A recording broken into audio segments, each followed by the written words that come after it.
Okay, so for my final project, I built on the idea of data optimization and modeling by creating an optimizer through Microsoft Excel to create an ideal fantasy football lineup. So some just quick background on fantasy football. The early traces of it can be traced back to Wilfred Wickenbach, who was a partner with the Oakland Raiders in 1962, who developed a very cut and dry system that would lead to the foundation of modern day fantasy football that we all know. There are two types of fantasy football that exist, traditional and daily. Traditional is where you would draft a team at the beginning of a fantasy football season, and then that would be your team throughout the year, whereas daily is there's a new team every week. So you would draft a team for 1 week, and then the very next week you would draft again, and you'd have a completely different team. For this project, we're going to focus on daily fantasy football, and in the United States, there are two major firms that exist, DraftKings and FanDuel. So for this project, I focused on utilizing DraftKings as the source of my data. Was more familiar with them than FanDuel. As of July 2017, DraftKings has 8 million users, so you can tell by that number it is a very popular website, as is fantasy football overall is very popular. Through DraftKings, their fantasy football lineup is a little bit different than FanDuel. They consist of having 1 quarterback, 2 running backs, 3 wide receivers, 1 tight end, and 1 defense/special teams for their roster, given an 8 players total roster. So the objective of this project is to create the best fantasy football lineup for Week 11 of the 2019-2020 NFL season based on data given by DraftKings. Week 11 happened to be the time during the NFL season when I started working on this project, but you can use this project and this model for any week in the NFL season. So as I said earlier, utilize Microsoft Excel for this project, programs within Excel, and even some outside sources that we'll talk about later on. To build on the foundation of data optimization and modeling. And our optimizer has to take into account some constraints set by DraftKings to produce the best lineup that can give the best chance at a victory for that user. So the first thing I had to do was extract the data from DraftKings, the website itself. So after creating an account with DraftKings, you can download data straight to Microsoft Excel in the form of a CSV file. So here's a screenshot from DraftKings website. As you would see, I would go on there, select NFL as my sport. They would give me a list of data that I could choose from, and I would hit download. And when I hit download, the data pops up just like this file. This is the dksalaries.csv file that automatically downloads right from DraftKings.com. And as you can see, for week 11, again, this is week 11 in the NFL. Once you download it, it automatically gives you the position, the name of the player, their ID, their salary, which is how much they cost when you draft them. We'll talk about salary here in a little bit, what that means. And also average points per game, which is basically how they're doing throughout the season so far and kind of what their projection is for total points that week.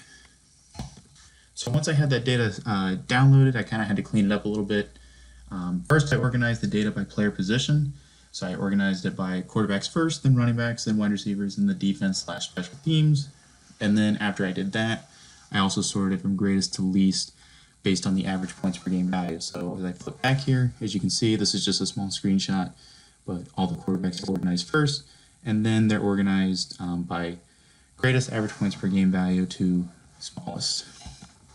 After I did that, I deleted any player from the data that was inactive, whether they were injured or suspended or anything like that.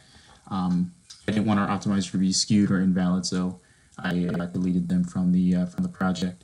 And after doing that, I copied the data from the CSV file into my own spreadsheet called template.xlsx. Once I cleaned and sorted the data, I was ready to kind of move on to optimization. Before I set up the actual optimizer, I did a couple categories on my own.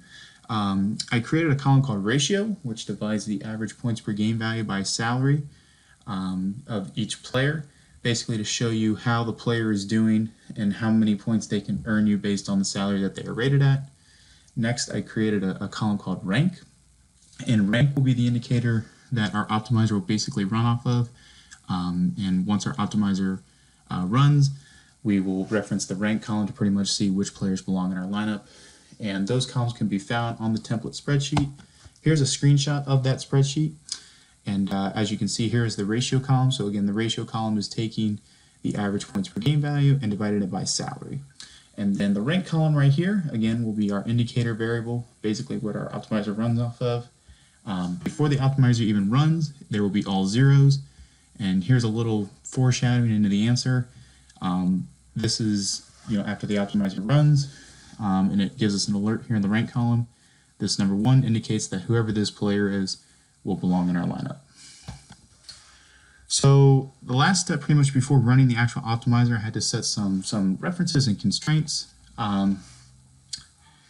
Next to the rank column, I created a column for each position in our lineup and built an if statement referencing each position. So basically when our optimizer runs, they will make sure that each position gets filled to the number of players required. I also had to set some constraints as well. There are constraints such as salary cap, how many players are allowed in our lineup, and how many players per each position are required. So once all that was set and once all that was built into our spreadsheet, it was time to move on to our optimizer. Here's just a screenshot of the slide I just discussed. So as you can see, each position has their own column. So basically once our optimizer runs, there will be ones in columns. So as you can see, there's a 1 right there for the quarterback. So this person right here is our quarterback for our lineup. In the running back column, there will be 2, wide receiver will have 3, tight end will have 1, defense/special teams will have 1. Here are the constraints off to the side that I talked about. With fantasy football, you are allotted a certain salary when drafting players. So with DraftKings, they allot you $50,000 to draft for. So that basically refrains you from going in and selecting the best player at each position, because if you did that, you would go way over the salary cap. So we are set at $50,000. There are 8 players that are required in our lineup. We cannot have any less or any more. And like I said earlier, we have to have 1 quarterback, 2 running backs, 3 wide receivers, 1 tight end, and 1 defense/special teams in our lineup. So for my model analysis and pretty much building the building blocks of this project, I wanted to use Solver. Solver's objective would be to maximize our amount of points scored while meeting our constraints. So basically that is the whole point of fantasy football, is you try to score the most points you can during the week so that you can win that week. And Solver will also allow our if statements to execute their purpose and give us an indication of which players belong in our lineup. And again, that will be referenced in that rank column, as we'll see here in a little bit. So here is pretty much the screenshot of setting up Solver. So again, we're setting the objective, which is our amount of points. We want to maximize whatever this value will be. We want to have the most amount of points we can score while meeting constraints.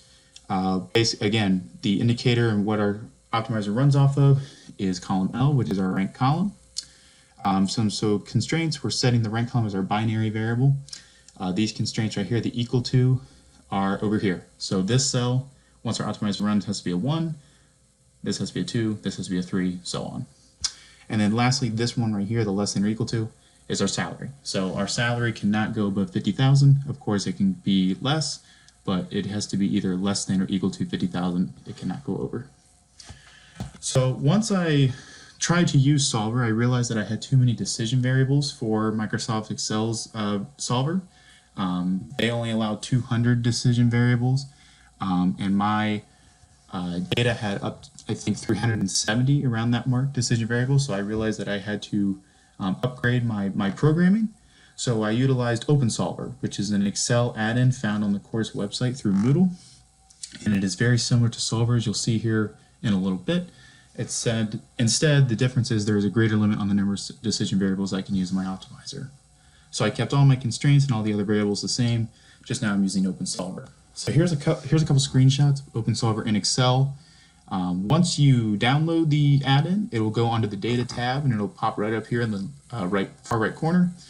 So basically you would hover over, you would click Model, and then this screenshot would pop up. And as you can tell, this is very similar to the screenshot from Microsoft Excel Solver. Everything is the same. Nothing changes. I would hit Save Model, and then I would go over here to click Solve, and it would basically run our optimizer as normal as Microsoft Excel Solver. So here in the next slide, I'll show a couple screenshots of my results. But basically what they did after the optimizer ran, the if statement executed their purpose. Each position got a 1 in the proper cells to indicate which players belong in our lineup. OpenSolver also met our constraints that we built into the Excel spreadsheet off to the side. And lastly, to make it kind of an easy visualization for any viewer, I created a small table to show which players belong in our lineup for that week. So here are some screenshots after the optimizer ran through OpenSolver. As you can see, in this screenshot, the optimizer ran through the rank column. And right here, there's a 1. We scroll across, we see a 1. So this player happened to be our quarterback. As you can see, and the same would be for running backs and wide receivers and so on. Here's a little screenshot kind of expanded out.